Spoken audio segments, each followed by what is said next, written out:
Welcome back to Nick Lenz Comic Corner Classic and Young Classics. This episode number 1859 and double shot number 1753. Got two Batman related trades, one on the Paul app, the other, of course, on the website. First up, it is Batman Gotham Knights Contested. Yes, this contains issues 14 to 24 and issue 32. Now, you're probably asking, Nick, where the heck is issues 25 to 29? Why did not include this trade? Well, there's a reason for that. A crossover known as Bruce Wayne Murderer, Bruce Wayne Fugitive. It's like the new printing of those trades. That's where you can find them. Yep, and these are the last issues done by Devin Grayson. Because after she leaves, the book goes to a few writers before we get to that storyline known as Hush Returns. Yes. Now, Devin Grayson himself does do a lot of the writing here. There is one issue not done by her, done by Chuck Dixon, so another book by him. Now, the artwork is mostly by Roger Robinson with Dick Giordano doing the co-artwork. Some issues. The cover art is by Brian Ballard. Yes, Brian Ballard. A guy who, when people think of him, the first work people think of is Batman the Killing Joke. And he's on a lot of books. Now, also I should point out though, you might be asking, has this guy worked for Marvel? Yes, he did one book for Marvel. A cover for Sensational She-Hulk. A book they thought was late. So they had to make another cover. I think it was issue 14 of Sensational She-Hulk. He did the cover for that one. And from what I heard, this was the only work he ever did for Marvel. It's because of what happened with this. That is pretty much the reason for that. Now, the first few issues, there's a storyline where you have Batman Dick Grayson take on these two twins. Yes, seriously. You have these two twins here for reasons. Now, like I said in the case of issue 13, where the heck is that one? That's in Batman Officer Down. Really good storyline, really good series that one is. Mm-hmm. Yes.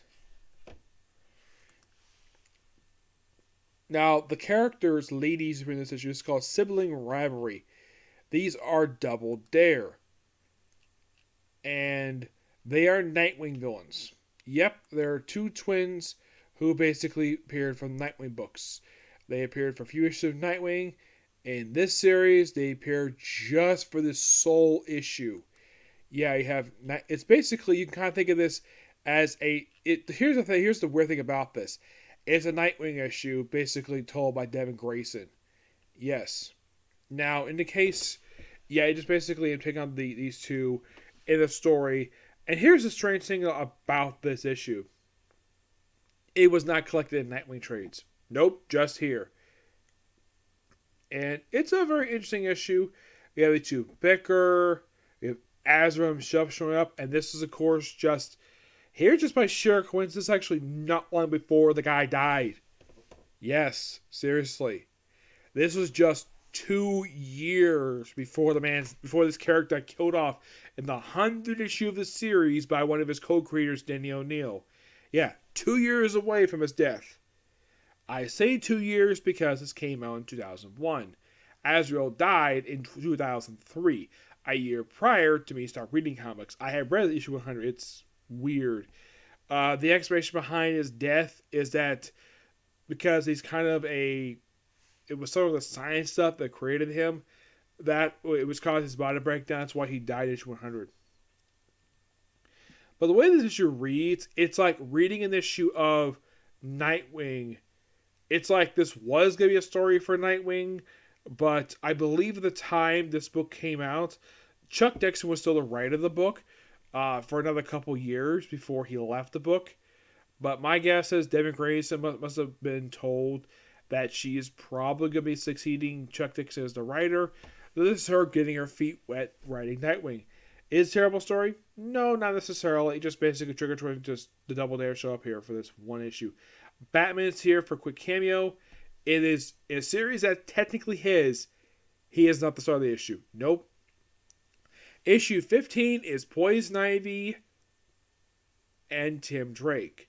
Yeah, and by the way, issue 15 is the cover for the trade. Yeah, the Brian Ballard issues. Beautiful cover. I love it. Makes Poison Ivy sexy. Yeah, the whole point of this one is Ivy is basically Arkham Asylum, and then she breaks out, and of course, Tim Drake is sent to handle her. Yes, Tim Drake, not Batman, Tim Drake. So, yeah, you have Tim Drake taking out, yeah, basically, Tim Drake not fighting Poison Ivy, but just chatting with her. And able to sort of in a way take her down pretty easily, thanks to finding out the cure. And, well, that was it. Erasing like a letter, and that was it. 15, now excuse me, 16 is a two-parter. 16, 17 is a two-parter called Mantama. Now, am I curious? Is this the first book this character appeared in? No, he just appears just for these 2 issues. And here's the weird thing. He never appears ever again.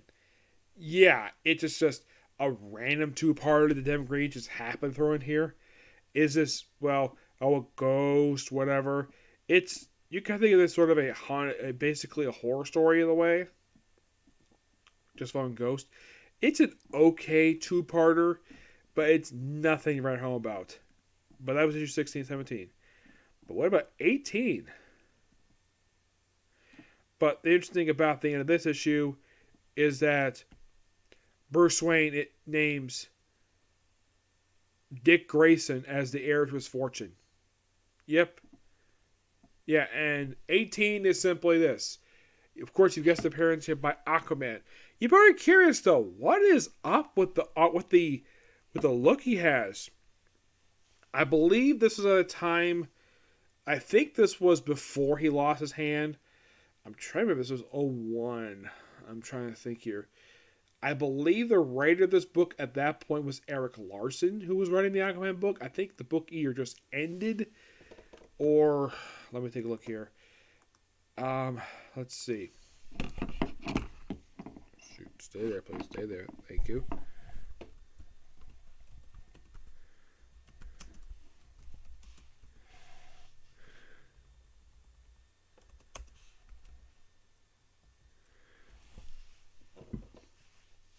Excuse me. It actually had just ended because this issue was released in, let's see, the final issue, which was probably released in 2000. This is probably like a year later. Yes. Yeah, issue 18 was probably released in the month of June. This is roughly 6 months after the cancellation of his own solo title.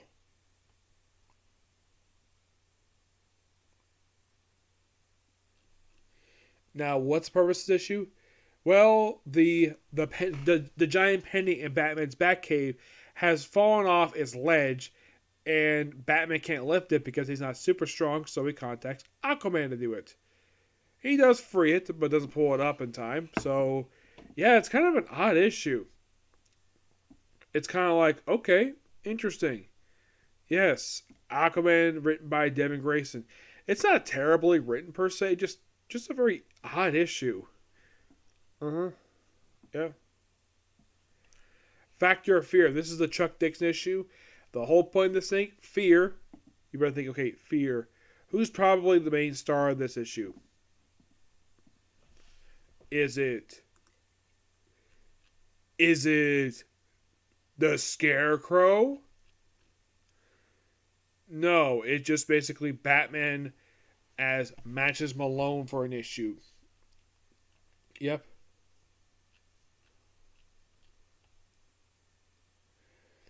Yeah, and then we have and that's just issue 19, just a gangster issue. Him just as matches Malone for the whole issue. Yeah, Batman apparently post Crisis never really assumed matches Malone very much. Now, in the case of issues 20, 21, it's a two-parter. I believe so. It's a team-up story with Superman. Well, the first issue is, yes. Its second issue is mostly just more crime stuff and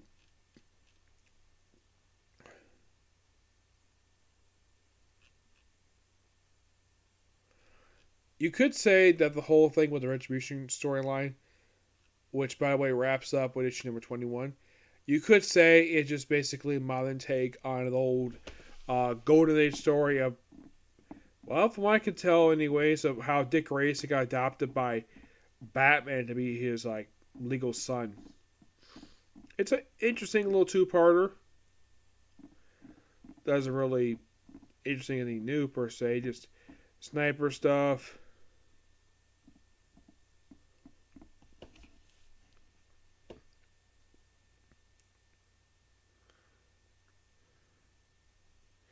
Yeah, and then we have 22, which is a tie into Joker's Last Laugh. Yes, 22 is a tie into this particular crossover. And you're probably thinking, is the only issue ties into it? Yes, it does. It's just Joker making stuff crazy. Yep. 23 is a guest appearance by the Scarecrow. Of course it is. The frickin' Scarecrow.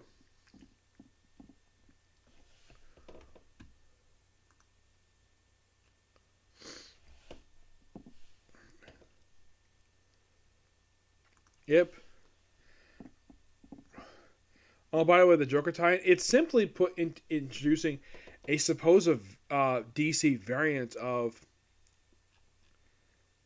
this guy called Kafka, who only appears 3 times. He appears in this issue plus 2 issues of Tita Comics, and that's it. The best way to describe this guy, it's like it's Batman's ripoff of the character Swarm from Marvel Comics. Yeah, that's the best way to describe him, anyways. Fair success. This is the second last issue to talk about when it comes to Dev Grayson's run because, well, 32, I believe, is the very next issue. Also, they include in here Sasha Ventrix, who was Bruce Wayne's bodyguard at this point in time. So, and then you have The Devil You Know, which I believe this is the final issue she wrote for this damn series. Yes, I believe so.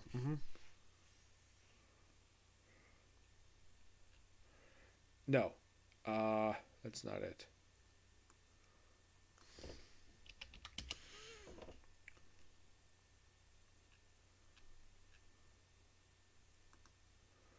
We'll look around here for this one.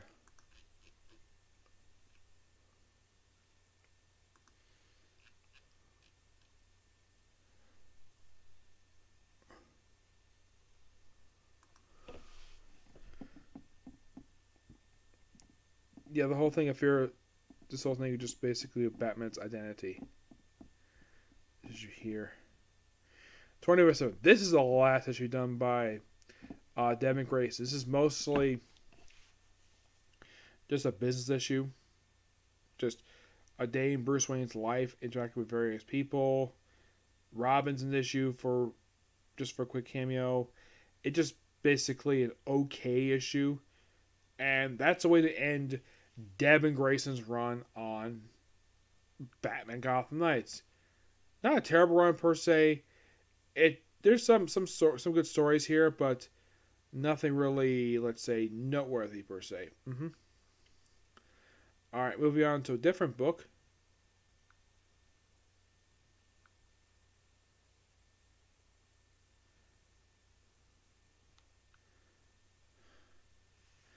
We have the third volume of Batman Black and White. Yes, the third. There's actually 2 more trays this one. Of course, these are the backup stories from issues 17 to 49. And these are your writers for the issues. You have Doug Alexander, Mark Asrick, Brian Azzarello. Met this guy in person. Very nice guy. Mike Derry Burr, Ed Burbaker, Mike Carey. Yes, Mike Carey wrote a Batman story. People probably know him for his Luthor run, or not Luthor, Lucifer, or it's probably X-Men Legacy. But those are the books I can think of basically where people might think of him as a writer.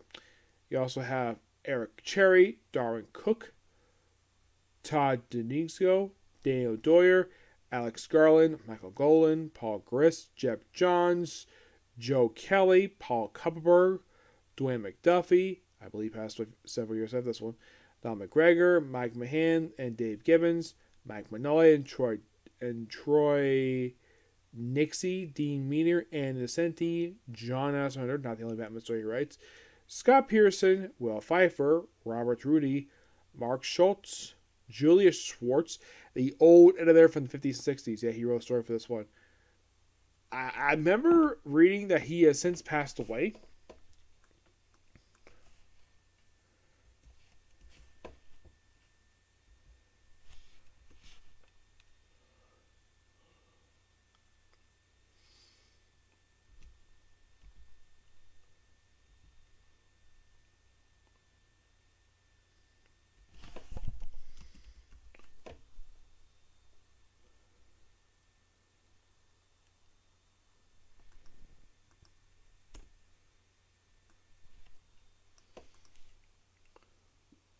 He passed away in 2004.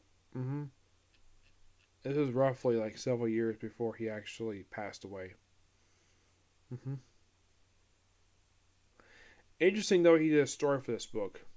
Yeah, who would have thought they have Julius Schwartz, the old editor from 50s, basically do this book with Dan Rasper, Kimo Terrence, Jill Thompson, Cyrus Vance, and Judd Winnick. Yes, Judd Winnick.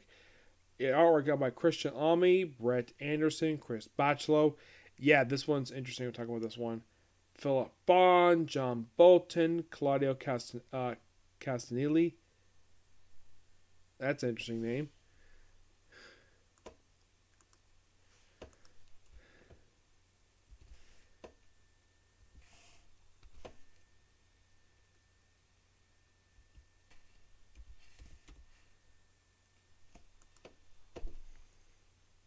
Oh, it's a different guy. It's not. There's a wrestler with a very similar name he does. Mm-hmm. Oh, yeah. He just did the backup story for issue 19. Yep. Let's see. Tommy Casillo, Ed Ramos. I don't think which is that one.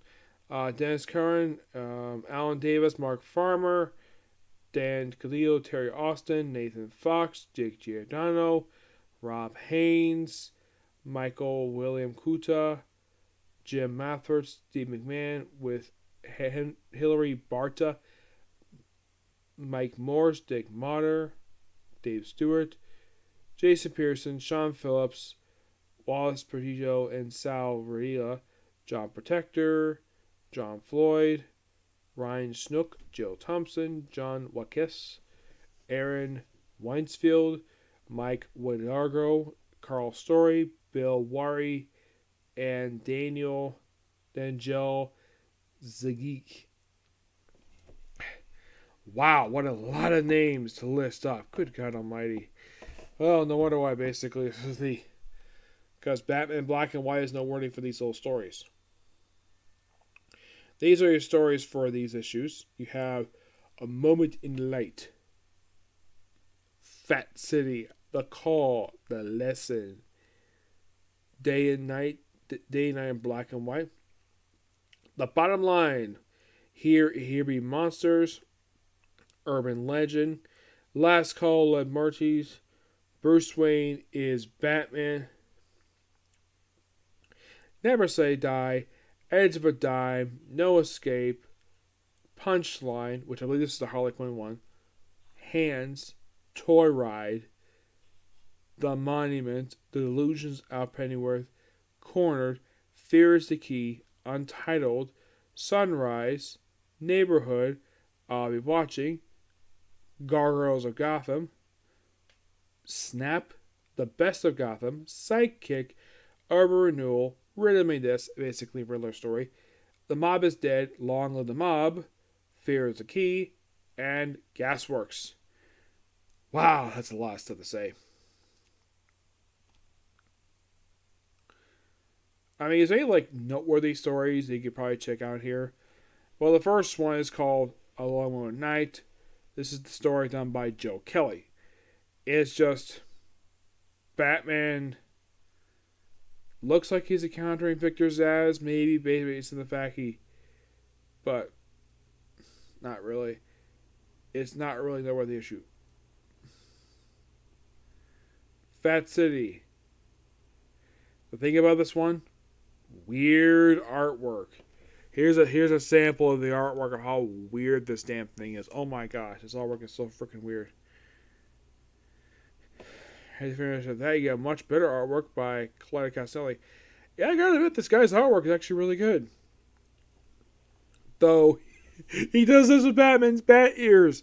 And I'm thinking there's only one other artist who does besides him. Joe Kelly. Yes, not Joe Kelly. Kelly Jones. Kelly Jones is notorious for this Batman. Yep. Superman. Yep. By far, one of the stories that got the really best artwork. Yep. This is one done by Julius Schwartz. It's just basically a training issue. More Batman about the death of his parents. Day and night. It's just basically all about Barbara Gordon. It looks like basically it's loosely tied into the animated series. Couldn't really tell. Matt Golden's story actually doesn't have much for art. Has no dialogue. Just basically Batman beat up a bunch of clowns. Yeah. Here Be Monsters. This is a Darwin Cook issue. Love this guy's artwork. Too bad he passed away a few years ago. So ran a little bit and yeah. Just really good artwork this one.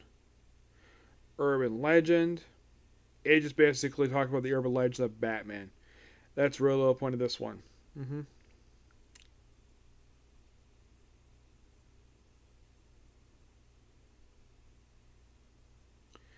Then you have the Mike Deborah by Alan Davis. It's all about basically just a case of Batman's where he just saves a person's daughter. Then you have the Chris Bottles or Bruce Wayne as Batman. Now, this artwork is not good for Batman. Oh my gosh, this artwork is... Oh my gosh, I can't believe a lot of Chris Bottles. Now, I love Chris Bottles' artwork from Doctor Strange, but man, this artwork is so bizarre. Some random woman finds out Batman is Bruce Wayne. Yeah. There's a lot of really good stories here. Just check it out to see exactly all about this one. Yep. I give...